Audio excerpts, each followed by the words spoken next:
Questions orales. The Honourable Leader of the Opposition. Well, Mr. Speaker, the Prime Minister is still threatening to sue me over a statement that I made on March 29th. And I stand by every single word of that statement. In fact, I just repeated it moments ago outside the chamber.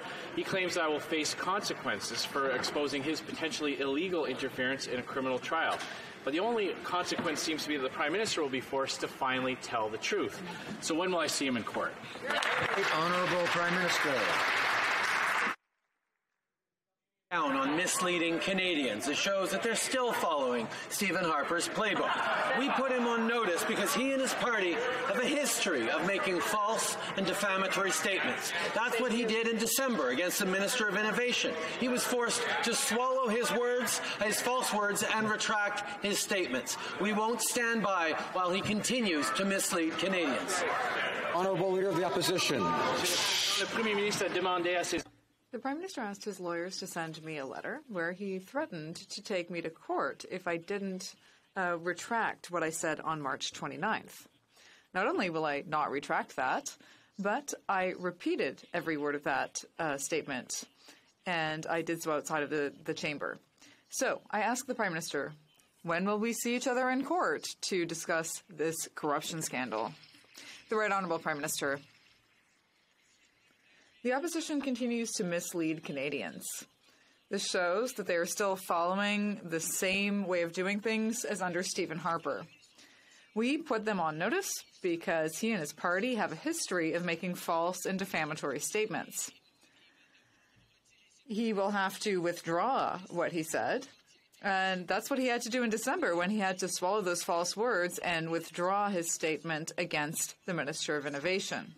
We will not stand idly by while he continues to mislead Canadians. The Honourable Leader of the Opposition. The Minister seems to be missing an important fact here. It's that I'm not withdrawing my remarks. In fact, I'm standing by them, and I repeated them outside of the House of Commons. So once again, if the Prime Minister is so sure of his case, will he commence court proceedings so that Canadians can finally hear the truth about this scandal? Honourable Prime Minister. Mr. Speaker, Conservatives continue to mislead Canadians, and Canadians deserve better. On Monday, the Conservative leader refused to denounce white supremacists in this House. On Tuesday, a Conservative senator said, quote, I would find it disturbing to believe that there's a politician in this country that believes that white supremacy is a threat to our way of life in Canada. When will the Conservative leader finally denounce white supremacists by name, and will he denounce comments from a member of his own caucus?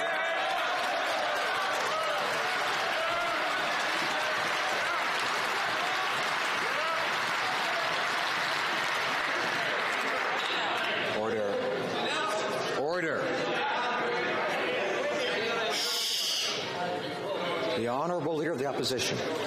Typical Liberal smear tactics.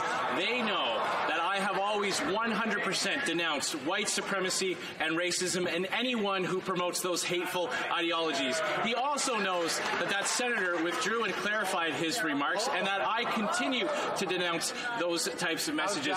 And this is what is disgusting about this. They are using the very real threat of hatred and racism in this country to cover up their corruption scandal.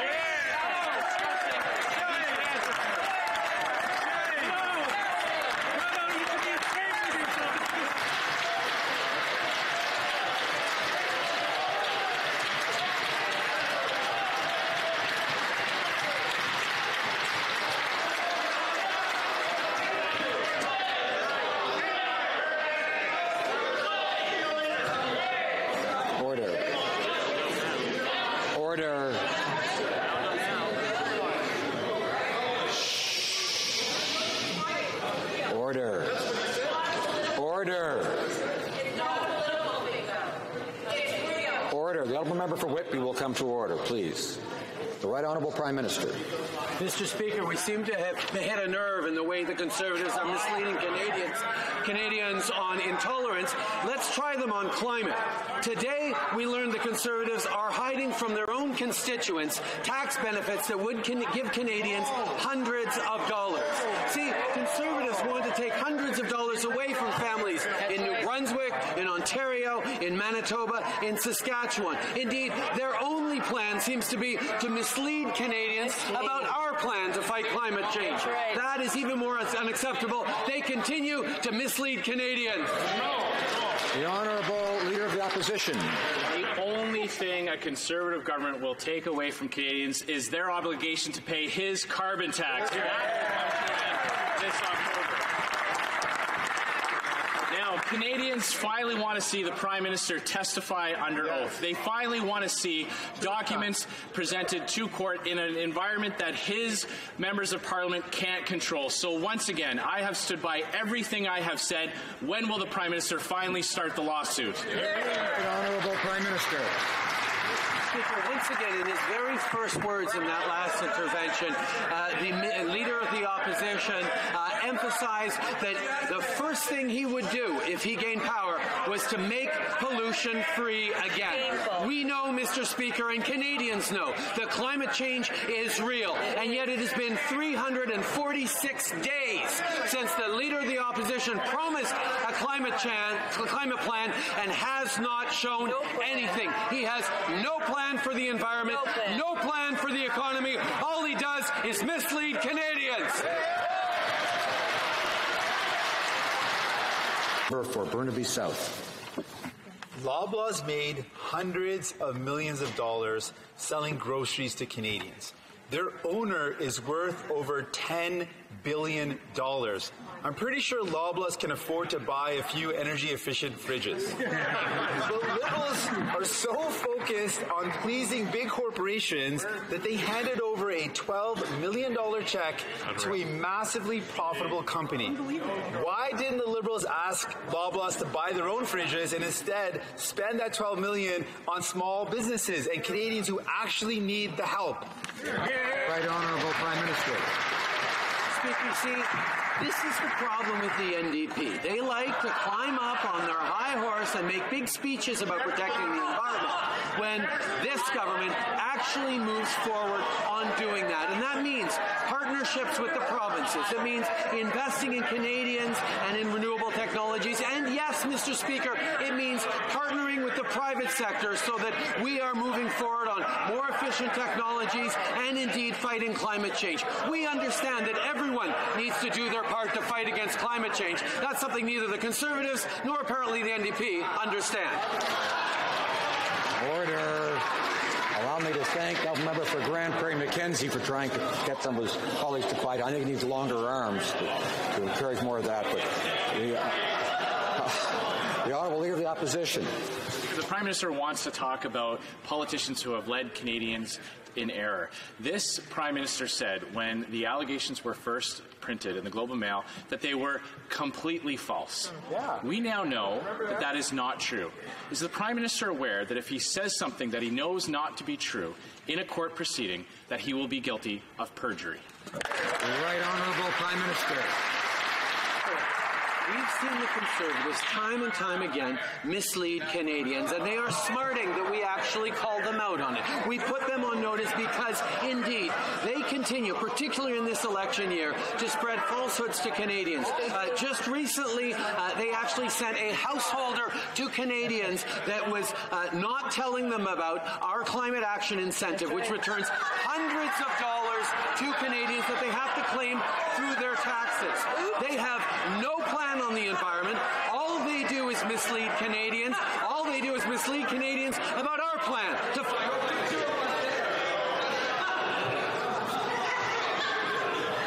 Order.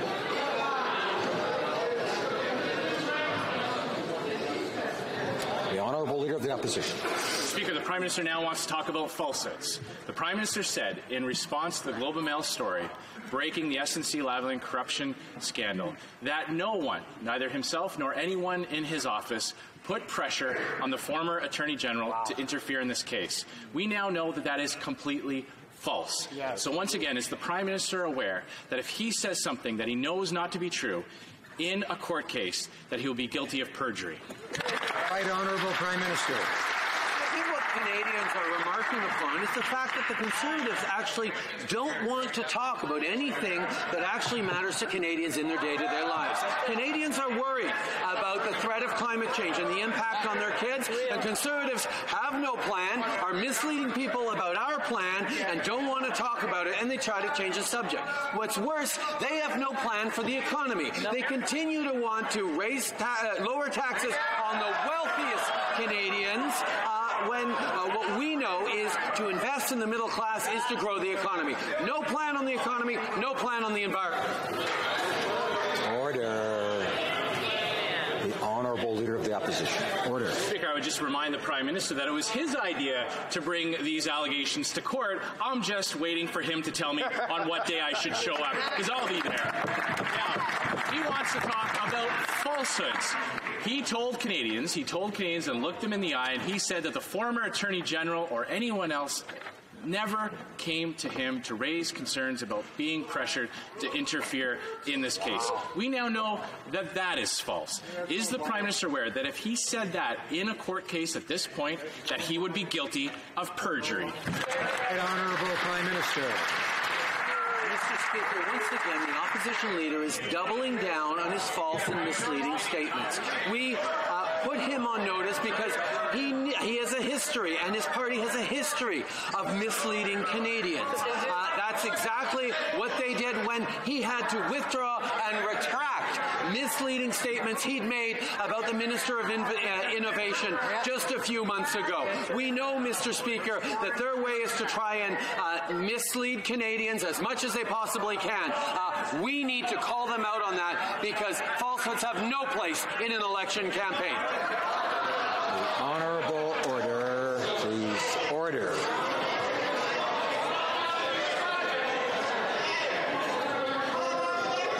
Order.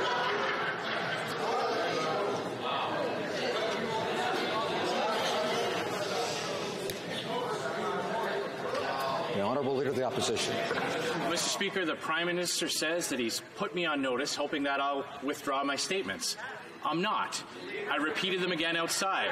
So I'm putting him on notice that I'm looking forward to the day that he sets for this court case to proceed. But when it comes to falsehoods, Mr. Speaker, the Prime Minister stated that his excuse for interfering in this court case was because of jobs. We now know that that isn't true either. So once again, is the Prime Minister aware of the criminal penalties for committing perjury in a court case? Right, Honourable Prime Minister. Speaker, I can understand the member opposite's frustration. His economic plan is in shambles. After 10 years of the lowest growth rate since the Great Depression under Stephen Harper, we turned that around with an approach that invests in Canadians, and therefore Canadians created over 900,000 new jobs over the past 3 years. We've seen the lowest unemployment in 40 years. Our plan is working, and yes, Mr. Speaker, we will always fight for jobs, and we will never apologize for fighting for jobs.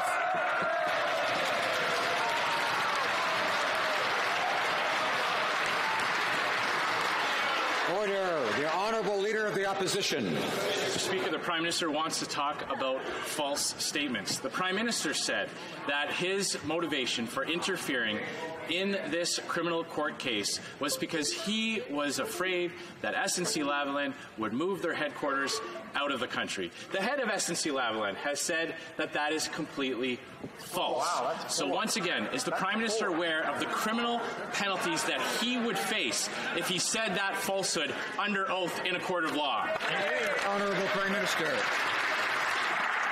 Again, Mr. Speaker, we are unequivocal about standing up for jobs, and indeed, shortly after the head of SNC-Lavalin made those comments, the company came out and corrected the comments he had made. We have been consistent in standing up for jobs. We will continue to defend workers right across the country, whether it's our steel and aluminum workers, whether it's our forestry workers, whether it's in manufacturing. We know that investing in Canadians, investing in their communities, is way better than the cuts and austerity proposed by the Conservatives. Order. The Honourable Leader of the Opposition. The Prime Minister just said another false statement, Mr. Speaker. A spokesperson for SNC-Lavalin said as late as last week that there is no intention on moving the headquarters from Canada. But I guess the Prime Minister is worried about actually taking this to court, because everything that he has said outside this House in front of Canadians, if he were to say them again in a court of law, he would be guilty of perjury. I guess his famous "just watch me" has turned into a "just watch me run away." Will he have the backbone to stand by his threats and show up in court to fight this case?